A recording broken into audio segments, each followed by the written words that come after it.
Good afternoon. My name is Will Marie Newton, and I'd like to thank you for joining us for today's webinar. We will be answering your questions throughout the presentation, so please feel free to put them in the chat box. If you have further questions after the webinar has ended, please feel free to email them to me, and I will forward them to the appropriate person that can answer them.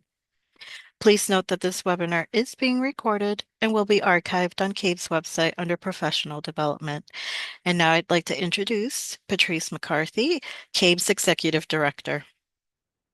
Good afternoon, everyone, and thank you for joining us for this candidates webinar. We know that it's a busy election season, and we also know that when you become elected to your Board of Education, you want to be able to hit the ground running.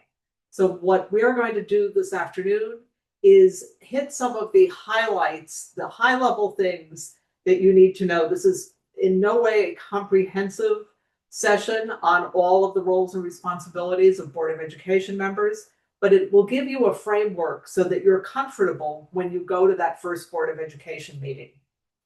I'm delighted that I'm joined today by Leonard Lockhart. Leonard is CABE's president. He's a member of the Windsor Board of Education, and he's also the president-elect of the National School Boards Association. So Leonard, let's start with you and give our audience an idea about some of the time and personal commitments involved in being a Board of Education member. First of all, thank you for having us take a part of your day-to-day. Truly appreciative. The time commitment of any duty it varies from task to task, but as a Board of Education member, what you see on the television screen and what happens behind the scenes can typically be two totally different realities. And as a Board of Ed member, it is the responsibility of the complete board to macro manage the school district. And that means that you're working collaboratively with a whole board and that you are prepared for meetings, whether they're general, special, or committee. And you are going to have to do a lot of homework and reading, especially with your board packets and information that you request from the superintendent. So every town and city is different based off of their rules of order and their agenda. But for the most part, on average, you can easily expect to spend about 2 hours a day during the week on Board of Ed business, whether it's regards to studying up for meetings, whether it's meeting with your local taxing authority, whether it's your mayor, town council, the first selectman, the finance board based off of your town. It could be professional development. It could be answering emails or phone calls, or even shopping in the grocery store and your constituents pulling up and asking you, hey, can you solve this for me? That's all part of the time that typically goes into being a Board of Ed member. And we are part of over 1,400 elected officials within the state of Connecticut. So as you seek to be a Board of Education member, it's not just showing up to the meeting, taking a couple of votes, stating your opinion on things, whether personal or for the district, and then going home. It takes a lot of work and effort from us as Board of Education members to make sure that we are in line with our professional development and our understanding of state law, as well as town charter, as well as your board policies to execute your role as a Board of Education member. So on average, it's about 2 hours, depending on your position and the amount of issues or projects that's on your plate. It could be less or it could be more. Thanks, Leonard. I'm going to talk a little bit about the basis for the authority of Board of Education members in Connecticut. In Connecticut, the right to a free public education is a constitutional right. And the responsibility for implementing that has been delegated by the legislature to local and regional boards of education. So Section 10(4)B of the Connecticut General Statute states that boards of education are to implement the educational interests of the state, which are to provide good public elementary and secondary schools. That's a pretty broad framework. But then there are numerous statutes that define what that looks like. So it puts the responsibility on boards of education for transportation, for maintenance of school buildings, for developing and adopting a budget, for developing policy, and for employing the superintendent. So let's talk a little bit about the budget piece, Leonard. You've been through a lot of budget cycles in Windsor. Talk about what board members should expect, especially given that with elections in November, that's already the middle of the budget development process in most boards of education. Yeah, so for the most part, the budget process typically starts within a district. It can start between September and October. October is probably the later end of it. Depends on your rules of procedure within your respective district. But budget assumptions are usually something that is presented to a Board of Education out the box. And it's presented to a Board of Education for first and second reading. Once those budget assumptions are adopted by the Board of Ed, that gives the superintendent the framework on how to shape the proposed budget that you would like to see. That is a time where you can instruct the superintendent you would like to see more supports in tier 2, tier 3, for example, or you would like to see more paraprofessionals, or the superintendent would like to start a new program, or the superintendent may want to cut a program and then start something like universal pre-K. Those are all the things that are typically done during the budget assumption process, so that when you get the budget presented to you, you're not shocked about what's being presented to you. You've actually had some input through a first and second reading of what you would like to see in the budget based off of your profile of a graduate and the missions and goals that you have established as your local Board of Education. So as a new board member, you're going to come into this work where the work may have already started on its path, but you may have an opportunity to participate in the first and second reading based off of when you get in. So that's why it's going to be very important. We'll talk later about your professional development and your board orientation and how that should look for you so that you can get caught up to speed rather quickly. And I really, when I look at a Board of Education budget, I see that as a very important policy statement of the board, because we all know that resources are not unlimited, and it's impossible in any community to necessarily provide all of the programs and services that a Board of Education may feel are appropriate for their students and needed by their students. Yes. But by setting those priorities, which happens at the board table, Yes. that is a policy statement as to what the students need and how the community is able to support their students. I would agree. The budget should match your policy and your curriculum, and it should match your profile of a graduate and be in alignment with the goals. So in essence, I've written that the budget is a moral document. It speaks to what you want within your town. And we understand that there's not an infinite bucket of money, but at the same time, as Board of Ed members, you are going to be the sole entity that is going to be advocating 100% for the Board of Education.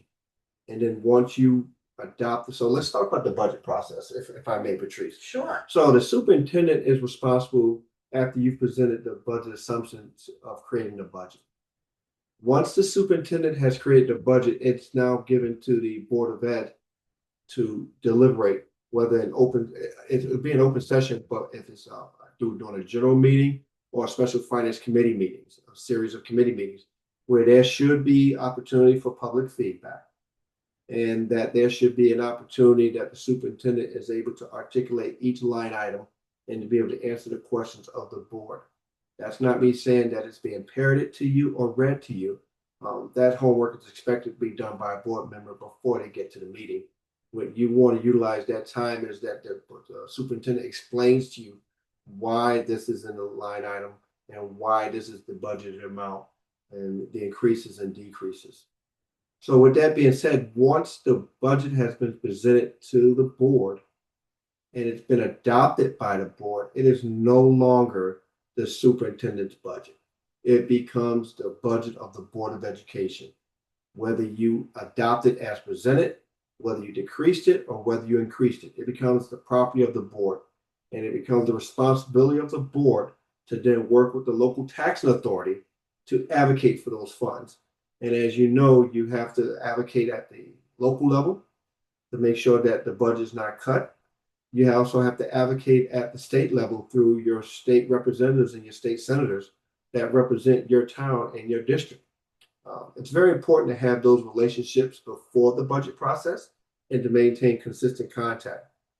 It's also the federal funding also comes through the budget as well. And as we know, federal funding and state funding at times is not fully funded, but we are appreciative of the Connecticut General Assembly for the work that they've done to increase the funding to public schools.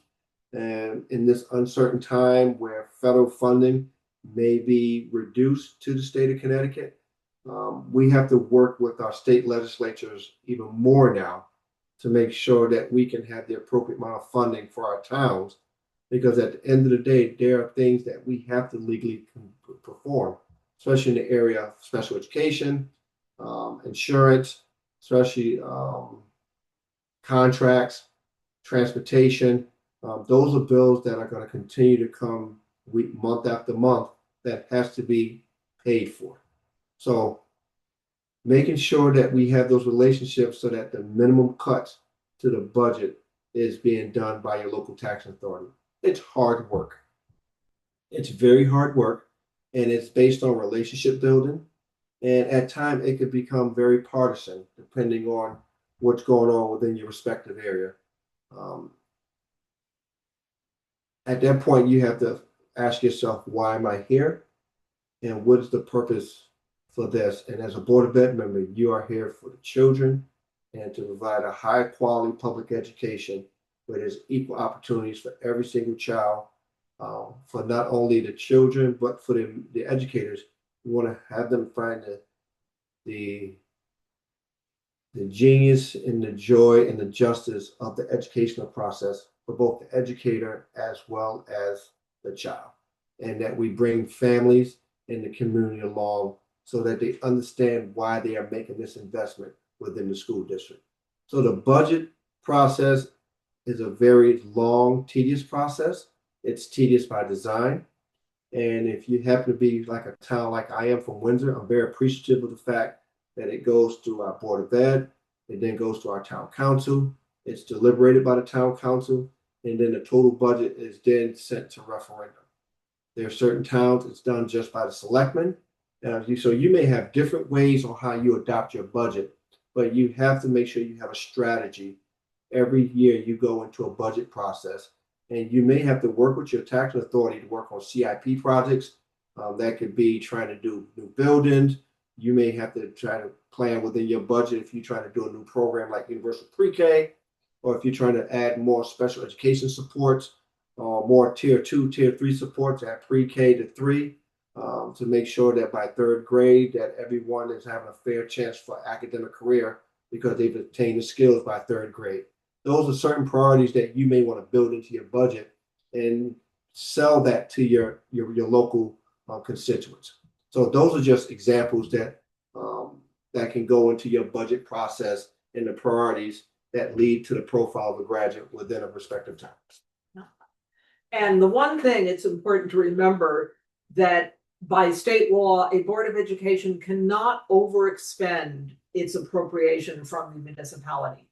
So you cannot knowingly overexpend, or you would be personally liable for those over expenditures. So that's why it's very important that boards receive regular financial reports and take seriously any indication from their finance director. If, for example, the projection in April is that because there were some extraordinary unanticipated expenses, whether it be building maintenance or special education placements, that adjustments be made immediately to that budget in other areas so that the bottom line is still maintained.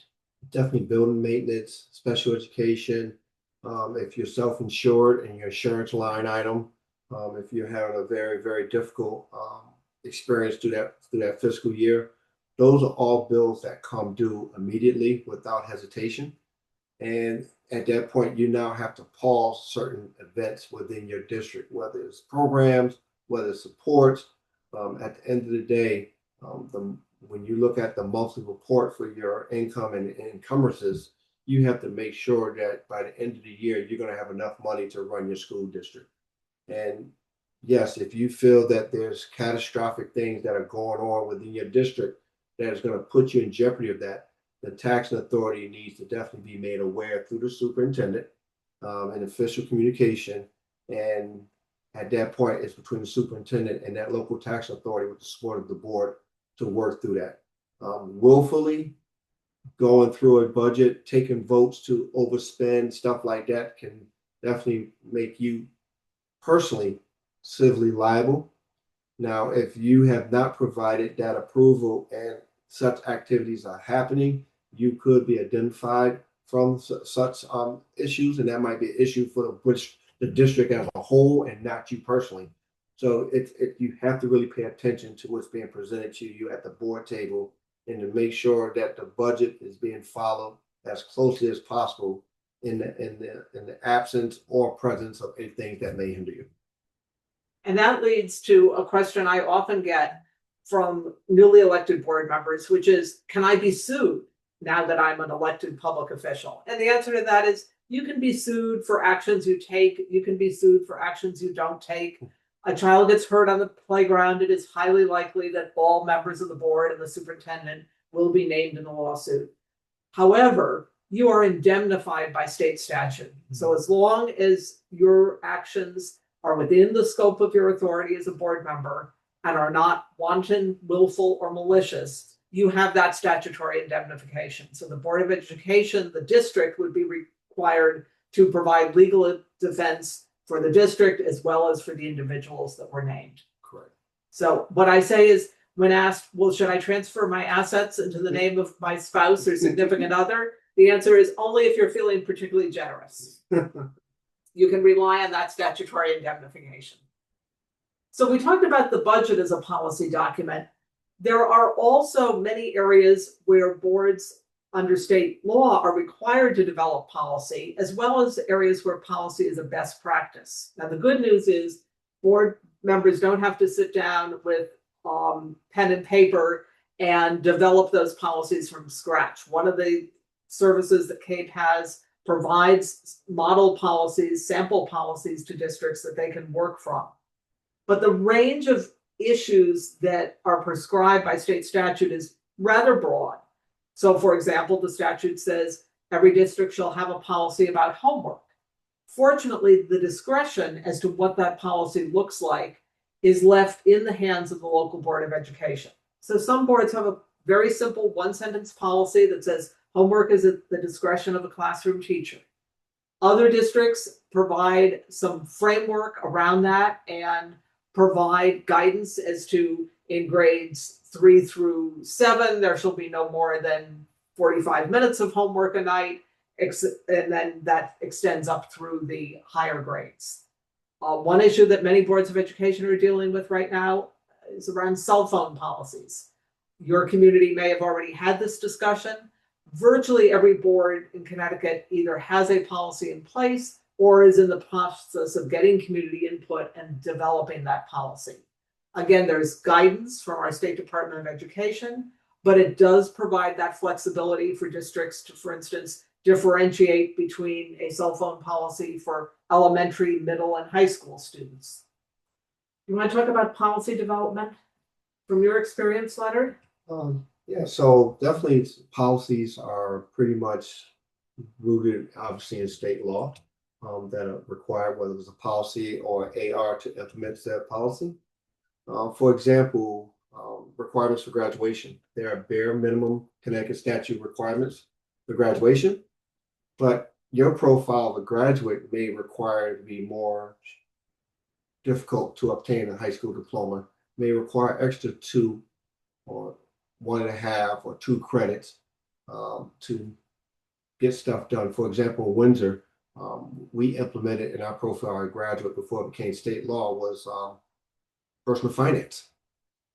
That's an example where it was not required by law in Connecticut to graduate, but we were meeting the bare minimum, but we wanted to add additional robust categories to our requirements to obtain a high school diploma from Windsor and preparing Windsor children for the 21st century and the skills that they needed to succeed.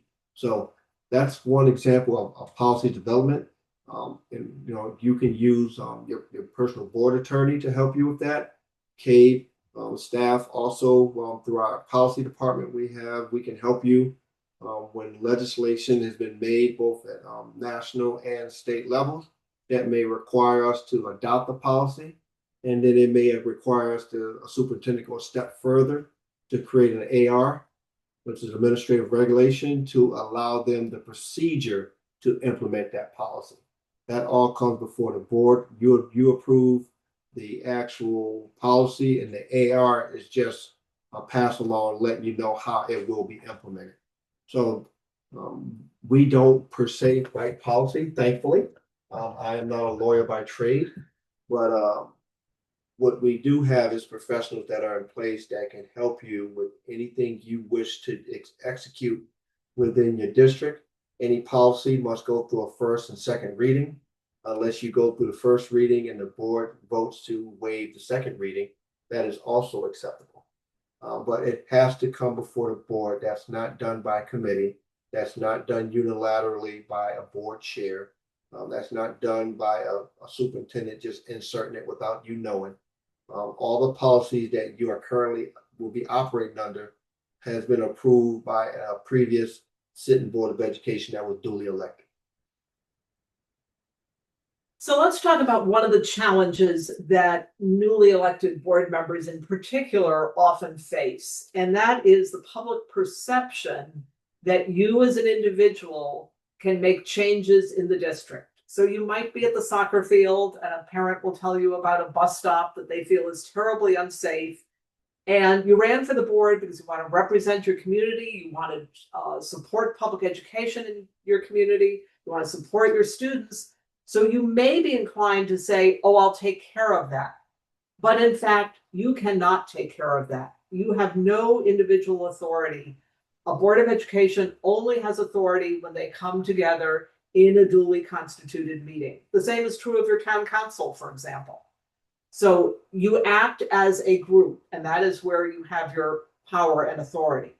Now, when you get those questions at the grocery store or at the soccer field or at the football game, you can help that community member by helping them understand who they should be talking to.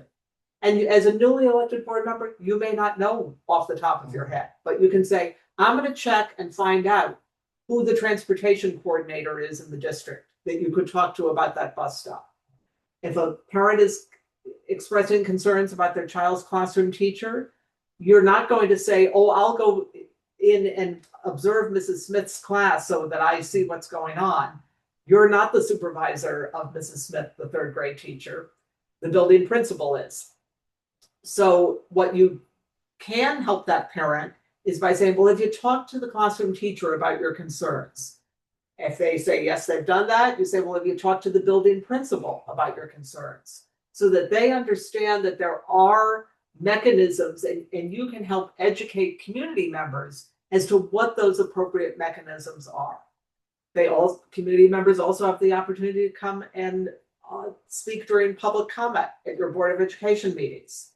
Now, ideally, issues involving individual students or individual staff members are not best resolved during public comment because of the need for confidentiality. So that's why you have a very important role in helping your community navigate the channels that are available. You bring up a good point. As a Board of Education, your authority is vested as a complete Board of Education. As a Board of Ed, you will be responsible for the macro management of the district, which means you adopt policy, you adopt curriculum, you approve and adopt the budget, and you hire the superintendent and you supervise the superintendent. The superintendent is responsible for the micromanagement of the district. That's why you hire the superintendent to do that work. If you are encountered with these type of situations, we listen and don't judge. We take in the information, make sure that we understand the intent of the person that we're talking to, and then we will advise them, have you talked to the teacher? Have you talked to the principal? But just to make sure you have the baseline fact. And then you will advise that person, this is not within my scope of authority to address. I will bring this to the superintendent, and the superintendent will then handle the situation, and someone will be in touch with you soon after that. That is the appropriate way to handle it. We can't go in and talk to the principal, tell the principal to do something. We can't go in and tell the teacher what to do. That's clearly not our role. And if anything, that creates a hostile work environment for the one sole employee that you supervise in a collective, the superintendent. So it's communication is very, very pivotal. Anytime you receive something, it's best to, as quickly as possible, reduce it to an email directly from you, and you send it directly to the superintendent and that person's executive assistant. At that point, the superintendent, when they respond, they will most likely respond to the whole board, because what you don't want to create is an illegal meeting. So some people like to copy the whole board to let the whole board know, but then that's going to trigger back and forth conversations, and you don't want to have that perceived as an illegal meeting, which we will talk about later. But communication and allowing your superintendent to solve issues and sit back and support when it's when you have the authority to do so. And we always talk about the Board of Education and the superintendent as being a leadership team, working together, supporting each other, sometimes having differences of opinion, but always recognizing that the one employee that the Board of Education hires and supervises is the superintendent of schools. That's why having an evaluation process that is mutually agreed upon by the board and superintendent is very important. And that way you can have those conversations in a meaningful way, so that that clear communication helps the board and superintendent maintain a healthy relationship and also be on the same page about where the district is going and how the superintendent is implementing the priorities of the board. Well, this is a good segue into leadership of the board. All board members, when you're in a meeting, you all have equal votes. Certain positions based off of your bylaws give you the authority to do certain things. We'll start with board chair or president, depending on how you say it in your district. That is the person that is duly elected by the members of the board, whatever process that you have within your respective town. And that person is typically the spokesperson for the board and has a direct relationship, so to speak, with the superintendent. That the board's business is being facilitated through the board president with the superintendent, as well as the superintendent's business is being facilitated to the board through the president. And it's up to the president to exude that leadership.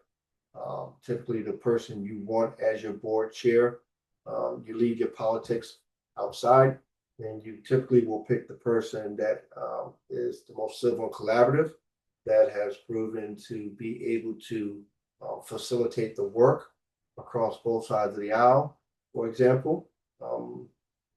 And we want to make sure that that person has a firm understanding of policies and procedures, and is able to execute Robert's Rules of Order. The president or the chair does not have unilateral or autocratic rights to go and tell the superintendent, do this, do that, unless it's been instructed by the board. Neither does a board member has the unilateral or autocratic right to go in and tell a superintendent what to do and how to do it. That is the collective authority of the board. So there's different leadership positions on your board depending on your bylaws and your rules of procedure. But you want to make sure that everyone is understood that they all have an equal vote at the end of the day, with the understanding that the chairs of the committees and the president or chair of the board usually leads the discussion, usually speaks first and possibly last on a discussion. Unless there's a motion on the table, then at that point, the chair will allow the maker of the motion to, for example, to speak first on a topic that's being brought up to the group. But it's an opportunity for everyone to be fairly heard. That is the important piece that I want everyone to take away from today. The civility and collaboration of all board members, no matter of your political party, your ideology, your thought process, your career, your race, creed, religion, it does not matter. If you've been duly elected to serve on your board, you are a diverse group of people coming together for the collective good of public education within your town. And the town is expecting you to work well together. At times that can be difficult. That's where the leadership comes in and is able to really manage and navigate and be able to work with everybody. So it's very important how you make your decisions for those positions on your board. For newbie board members, it could be a little daunting, but also if you are running for office, I believe you've proven to your town committee that you're bringing attributes based off of your professional and personal experiences that will add value to that local board of education. I'm always going to believe people are running for the right reason. I'm never going to assume that people are running for personal agendas. I will always engage, for me, engage you from a position that you are here for every single child in public education. And that's where you got to make sure there's mutual respect there. So when you first get on the board, you're going to have that initial meeting, the initial organizational meeting, and then you're going to be at some point having a meeting with your board attorney or some type of a facilitator is going to come in and explain to you thoroughly your rules and your roles and duties as a board member, how to engage the superintendent and their staff to be able to facilitate your work, especially at the board level and at the committee level. And Patrice, if you could go into how we provide at CADE through the State Department of Education, the new board training, as well as those board members that are intermediate and seasoned. Yeah, we are delighted that because of a grant from the state legislature through the Department of Education, we are able to provide our December new board member and leadership conference without charge to all board members in the state. So this is an opportunity. It's on December 9th. The information is on our website. But if you are elected to your board, this is a great opportunity to really get in-depth information on the basics that you're going to need on all, going much deeper on all of the topics that we've discussed this morning. That is, your professional development is going to be key to your effectiveness as a board member and to your success in supporting education in your community. You know, it's required, as you said, by state law. Mhm. It's being funded by the state government. Thank you very much. And they trust CADE to deliver this. And there's two different tracks. There's the new board member track, and then there's what we call the leadership track for those that are intermediate and seasoned. And you're separated at the first part of the day. You intersect for lunch, have a session, and then you go back into your sections as seasoned leadership and newbies, and then we come back at the end and work together again. So you get to hear different messaging that is catered towards what your role is, and we make sure that we emphasize all of your responsibilities, and it's interwoven throughout the whole day. So it is a full day. I believe it starts at 8 a.m. Yeah. And it goes till about 5 o'clock. So there is continental breakfast, there is lunch, and then there's I believe a light grab at the end of the day, I believe. I don't think so. Okay, but I'll pull that piece back. But we make sure that we let people know this is free to all Board of Education members. And we would love, and by law, every Board of Ed member should go through professional development. I believe as often as possible, and as CADE, we try to be the leader to help provide that at a very cost-effective price point. It is on a Tuesday. We do understand people do have jobs, so we try to announce this opportunity well in advance. And we typically have a full room on a consistent basis. And we want to have the problem that we don't have enough space, and we got to figure out what we're going to do to make sure that we engage you as board members. So it's not recorded. It's a very safe space where you can come in and be your complete self and say, look, I'm not comfortable with Robert's Rules of Order, or I don't know how to engage with a difficult board member, or this is why I fall short, but hey, this is what I'm strong at. then you start building that networking within people throughout the state of Connecticut. And when you leave, at least every year I go to this, I leave refreshed, knowing that, you know, we're providing the skills, the basic skills that they need to operate at the table. And I think Leonard makes a very important point that even the seasoned board members continue to engage in professional development. How many years have you been on the Windsor board? This January will make, if I'm elected, God hoping, it will be my 14th year. Okay, so that's 14 years of professional development that you've been actively engaged in. What the state law now requires, as of 2 years ago, is that all newly elected board members participate in a professional development covering the basics of their roles and responsibilities. Yes. This program that we offer for free is not the only way to do that. So if you're not able to participate, maybe your own board will engage in a local workshop about roles and responsibilities. But this is certainly a cost-effective way for your district to get that professional development for you. And those that register for this, I think a benefit that will be is that we hand out a very comprehensive guidebook for Board of Education members, and I believe it's free at that event if you attend the event. Exactly. If you do not attend the event, there is a fee for that booklet. It's a very, very colorful, wire-bound booklet that really goes into depth about your role. It goes into basic Robert Rules of Order. It goes into order within your meetings, and it gives you just budgetary stuff. It gives you a overarching guidebook on what you're going to engage in as a Board of Education. So let's talk a little bit about the Freedom of Information Act. As elected officials, you will be governed by the Freedom of Information Act, so that anytime a quorum of your board convenes, you have to follow the requirements of that law. You don't have to be an expert in FOI, but you do have to know enough about it to avoid some of the pitfalls. So for example, you could inadvertently create an illegal meeting by sending an email to all of your colleagues on the board, or just a bare quorum of the board, and everyone starts responding about what they think about charging a fee for students to park in the high school parking lot. Mm-hmm. And having that discussion online is actually an illegal meeting, because that's business that needs to be conducted at the board table where the public can hear what the discussion is.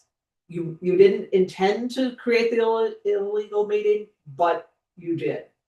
And the Freedom of Information Act applies not just to your full Board of Education meetings, but also to any committee meetings. So the meetings have to be posted, they have to be accessible to the public, and there have to be minutes taken.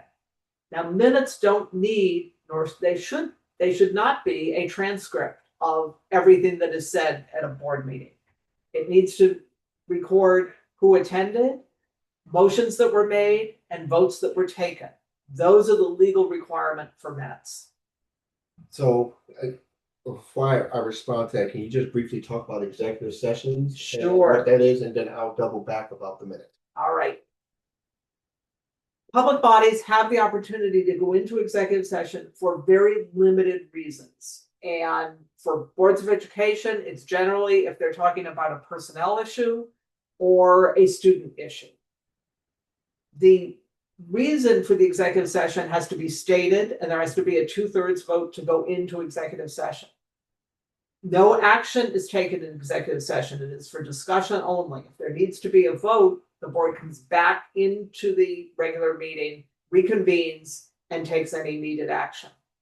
What's very important to be sensitive to is that there is strict confidentiality around what is discussed in executive session. This is an area where board members can get sued if they violate that confidentiality. And that confidentiality even means that when you get home 2 hours later than you thought you would from a board meeting, and a family member says, "What on earth were you doing?" and you are so tempted to share with them the controversial discussion that took place in executive session, you can't do it.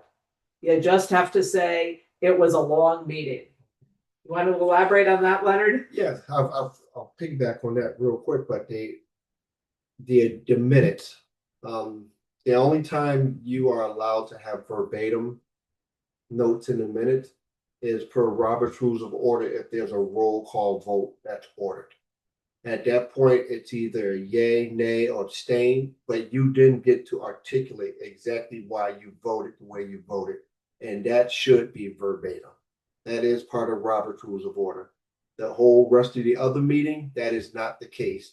But if it's a roll call vote, you have the right to have your points of view stated. So that is something that's available to you under Robert's Rules of Order. If you don't have anything you really want to be on the record, then you can do a voice vote or hand vote and then move on. But if it's a contentious issue that you wish to be on the record for, a roll call vote might be the way to go. Now, as far as Confidentiality. I can tell you that in other organizations that I've participated in, including CADE, executive sessions, well, just Board of Ed in general, you're going to be exposed to a lot of information. You're not going to be exposed to children's information and medical documents and stuff like that. That's not the type of information I'm talking about. I'm talking about information in regards to HR, safety plans for your district that you must look at on an annual basis from your superintendent, possible expulsions. That is all sensitive information that is not for public consumption. The minutes may come out, for example, for an expulsion, but it will be in general. It'll be student X or student 25-003, and then the term of the expulsion. It won't go into detail what the infraction was, just the fact that the said student was expelled, for example. But the details were discussed in executive session, whether you do it by a board or a hearing officer. That's confidential information. Definitely HR matters, especially in the area of collective bargaining. That is done in executive session. Even the evaluation of the superintendent. The superintendent has the right to either have their evaluation in executive session or in public session. That is their right. But the board does not have the right to tell the superintendent either or. I want to make sure there's clarity on that as well. My point is, executive session is just that, executive session. And you may be tempted to share what you've learned, what you've got. You may want to leak it. That's totally frowned upon. There's a trust factor in this job, especially between you and the superintendent. And we want to make sure that we are protecting the integrity of the school district. I've been married 30 years, and I got 14 years of information that I know that I could never share with her because of the role that I take as a Board of Education member. And I take my vows very, very, very seriously. But she respects and understands that there's just certain things I can't share with her in this particular realm. And especially in the area of safety and HR, those are very, very sensitive and critical areas that you could really compromise a district in area negotiations, whether it's with a product vendor or the transportation or anything like that. So you want to make sure you protect your town and your Board of Ed as best as possible. Absolutely. So do you want to talk a little bit about some of the education issues that are likely to impact boards of education? We know there's a lot of uncertainty about federal funding. There's uncertainty about federal policy requirements on boards of education. But we also know that in Connecticut, we are very fortunate in that we have a very supportive General Assembly that values public education. We have a state Department of Education and a Commissioner of Education that works very closely with superintendents and boards of education in a role that is supportive of them. That is not true in other states. We hear from our colleagues around the country that they are very envious of where we are in Connecticut in terms of a strong, supportive community that values public education. But let's talk about some of the challenges that we're going to be seeing. Wow. we could be here for another 2 hours. So let me try to condense this. So, as a Board of Ed, the first thing is gonna be your budget. And a lot of people are gonna wonder why you want so much money for the budget and dispute the outcomes that you are getting for said budget. You may have to defend your budget, for example, that, hey, we asked for amount X, but we were cut by $5 million. So the superintendent was not able to do X, Y, and Z, and that's why we're not as robust as we would like to be. That is a public conversation that needs to be had where if the superintendent asked for X and we provided less than X, and we expected that superintendent to still deliver, that might be slightly unfair toward the superintendent. And at the end of the day, it was the board and the town that approved the budget. So those are difficult conversations you can have.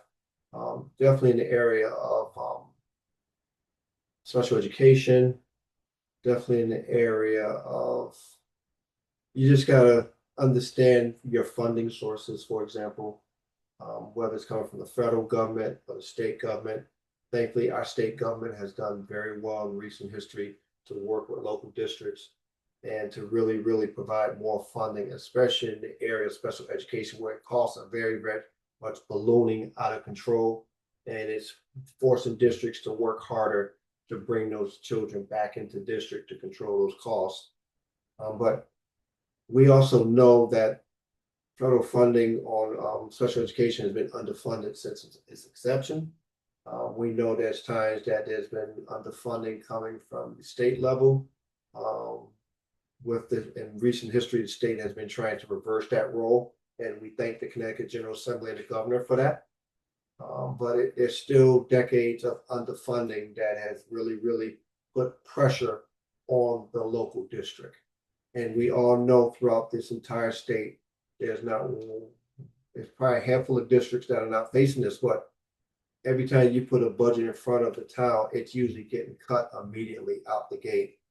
And sometimes it's even flat funded. And even if you're flat funding where you're pushing from 1 year to the next with the same money, it's basically a cut because you got collective bargaining, you got raises, you got transportation, you got higher costs.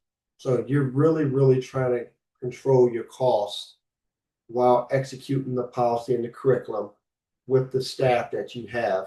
You don't want to lose your staff. You've invested so much into your staff, and then you don't want your staff abandoning you, going to another district that has the ability to pay them what they feel that they're worth. So that creates a lot of pressure along relationships between the urban, suburban, and rural districts, where every single child should have the opportunity to succeed. And not every single district have the resources to do that. But it shouldn't be because of your zip code that you get a certain type of education. And that's why your oath is rooted by the Connecticut statute, that you're doing the work of the state, and that we are working closely, for example, with our state legislature through the senators and the representatives, as well as the commissioner. So when the governor is creating his or her budget through OPM, which is the Office of Policy and Management, we understand OPM is looking at all the priorities of the state. The good thing for us right now is that we're still waiting to see how things are going to shake out at the federal level. Thankfully, we have a robust rainy day fund that will allow us to absorb a lot of the issues in the area of Medicaid, transportation, infrastructure, education, housing, and food deserts, whether it's SNAP benefits or being able to provide food for our children in school and for seniors. Those are all priorities that are very important to us, all of us in the state of Connecticut. And I believe that the governor is willing to go down these paths once he understands exactly what he has to deal with from the fiscal shortfalls. But we're still waiting to see what that looks like. So that's going to put a lot of pressure on you as a new board member coming into your new budget cycle with a lot of uncertainties about what your budget is going to be able to support and sustain, and where is your funding coming from, and is that funding going to be ripped away from you as you go through the budget process. So working on your priorities And it all boils down to funding and relationships because um, politics are local, Patrice, and it comes down to the local taxing authority working hand in hand with the Board of Education. But I'm not as optimistic on this point right now, and I'm hoping that the state executive branch and legislative branch comes together and find a more appropriate funding formula to help districts across the state, whether they have the ability to pay or not. We all should have a fair, equal opportunity to make sure we take care of our kids and that no child is really left behind, no matter where they are. So funding and executing is going to be one of your struggles going into this upcoming fiscal year. But we also know that serving on a Board of Education can be incredibly rewarding. And the fact that you've done that for 14 years is a testament to that. Well, for everyone that's on here that's running for office, I want you to, as you go through this process, if this is your first time going through it, enjoy the journey. I'm currently on my 7th journey to ask to be elected. It still feels like my first time. I remember the first time, my excitement being nominated by my town committee, being placed on the ballot, the fundraising, the door knocking, and stand true to my personal why. Why am I doing this? And I want you to understand that this is a job that's going to require a lot of hard work, and you're going to get out of it what you put into it, in my humble opinion.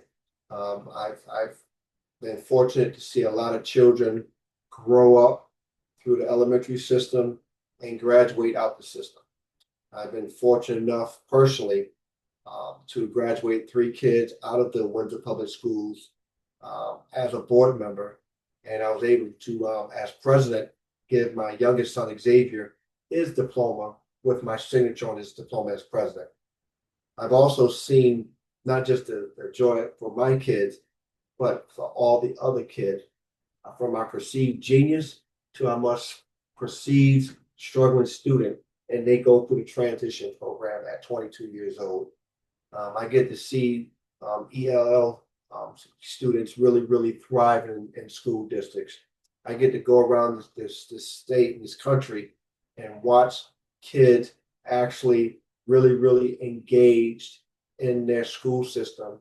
And for a lot of children, this is the safety net that they have during their day, where they're able to get 2 meals a day, and that they're able to have shelter and they're safe and they're warm. We have to appreciate that. For me personally, I love to see the graduations. I love to see promotional exercises. I love going to the talent of the arts, the music performances. I love seeing our talented students. I love seeing our athletic students. I love seeing our kids in robotics. Everything across the board that you have fought for to be in your budget.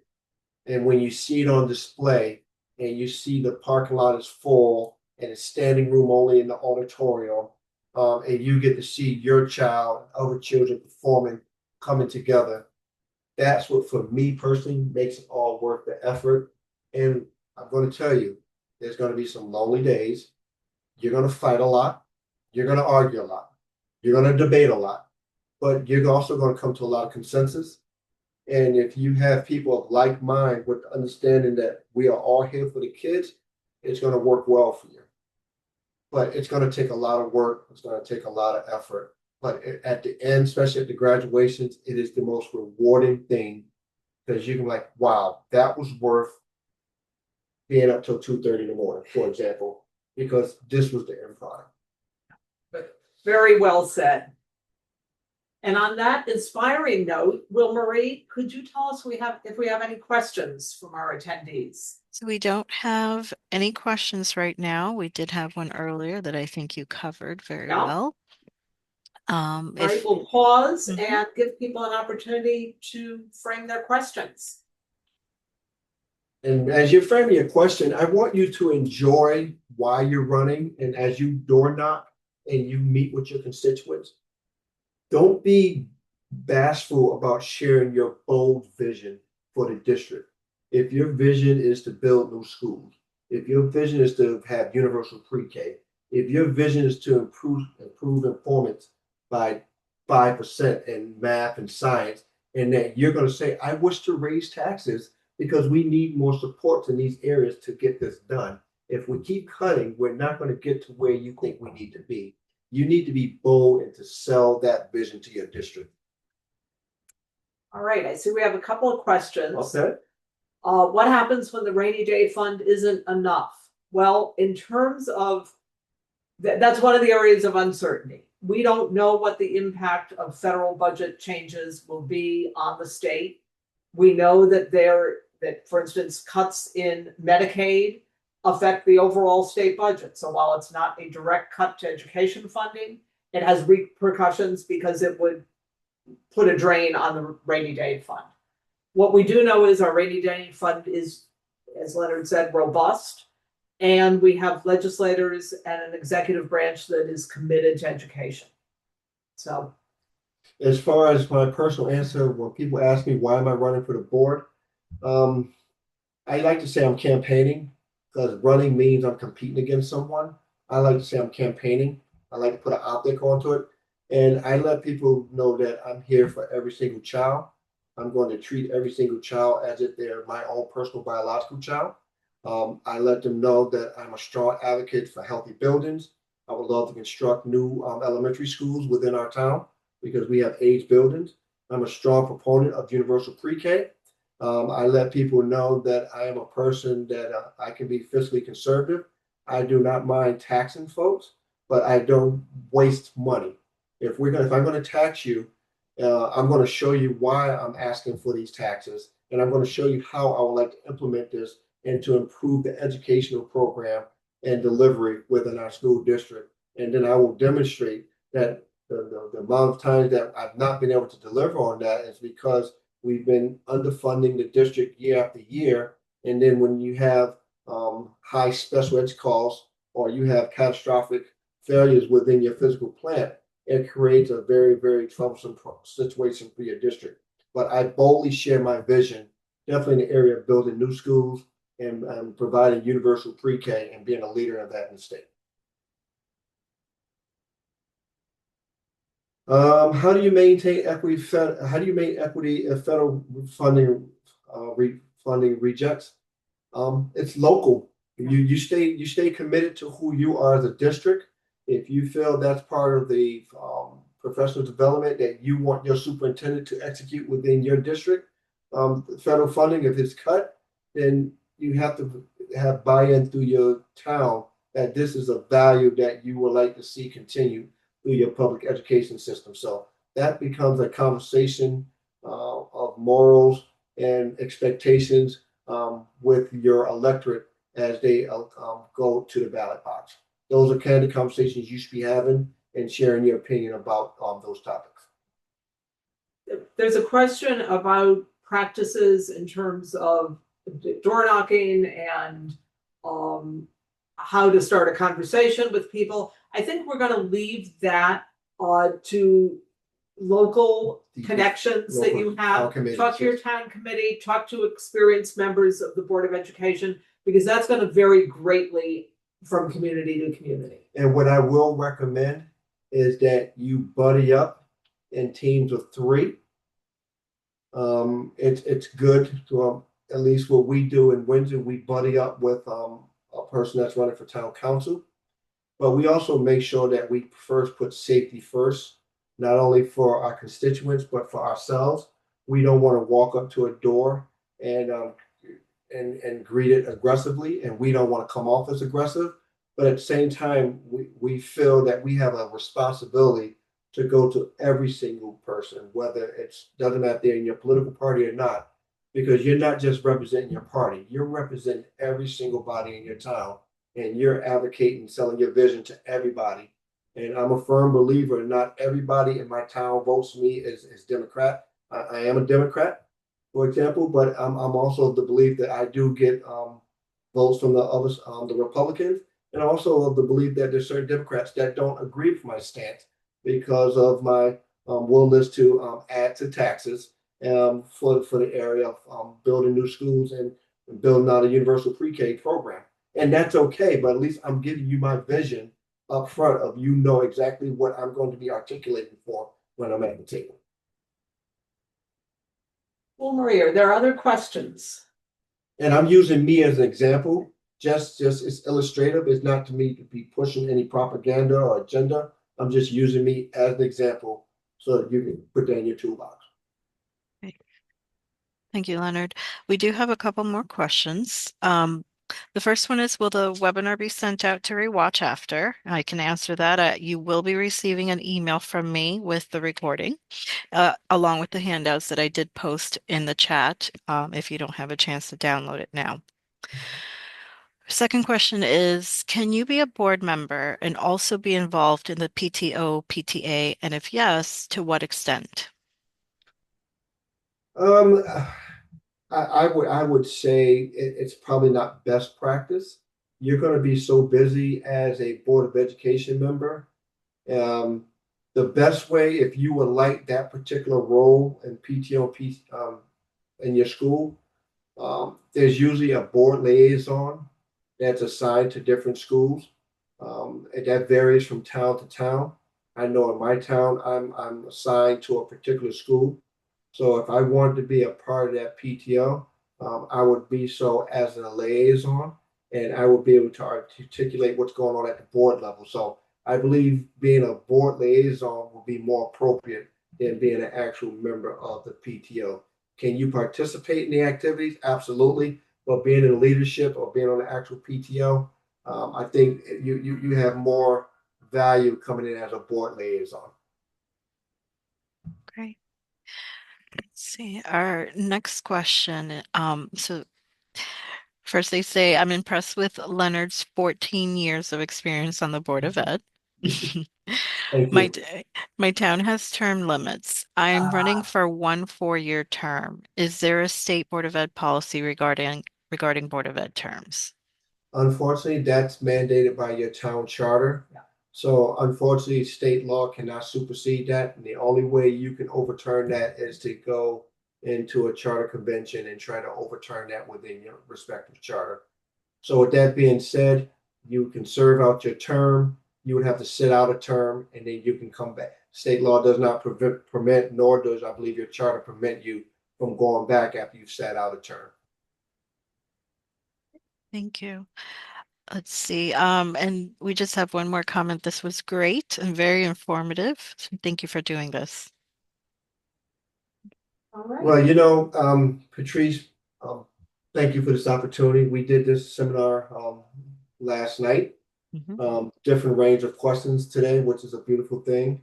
But I just want to share with you that I was a former PTA dad for 10 years, and I was very active. And a lot of people said, well, why don't you just run for the board since you are so engaged? And I said, well, I got a job, I got young kids, and 14 years later, I'm enjoying it as if the first day I was appointed back in January 2012, because I filled someone's vacancy when they resigned from the board. What I'm going to say is that it's enjoyable work. When you have pleasure in work, you enjoy what you're doing. It's really not hard. Thankfully, my wife allows me to go overboard and do stuff with NSBA, with CREC. But I just truly believe in public education. I believe that every child within this state, as well as this country, deserve a right to a fair, equitable public education. I believe President Grant said in a State of the Union address once that the greatest threat to our democracy is not from exterior, but due to the lack of public education from within our borders. So those words are reigning true today, and it's one of the social topics of the moment. And education is a currency of the 21st century, and we're preparing our kids not only for college, but for the military, for blue collar labor, and just overall life. And that's why we're here. That's why you're here. So on behalf of the K Board of Directors, I thank you for offering yourself. It's not easy. I hope you are successful. But if by some reason you are not successful, remain encouraged, remain involved, continue to attend your town council or selectmen meetings, continue to attend your Board of Education meetings. We don't have a lot of people clamoring for these seats. So if you don't get it this time, prepare yourself for the next time. But don't give up, because all of our kids need us at the table. But they need us, they're watching us. We need to be civil and collaborative adults. And they're looking for leadership more than ever. And if it's not being exhibited at the board table, more than likely it's not going to be exhibited through the district office, and it's going to be even more chaotic throughout the rest of the chain. So I appreciate you. I thank you for everything you're going to do for our kids, and I wish you nothing but the best. I will pray for you. There's going to be some lonely nights. I promise you, you're going to be frustrated and wondering why I'm doing this, but in the end, it's going to be well worth it. I promise you. Patrice? And remember that CABE will be here, as we are for all Board of Education members, to continue to provide professional development during your journey and to be a sounding board for various local issues. So best wishes to you and have a great afternoon. Have a good day.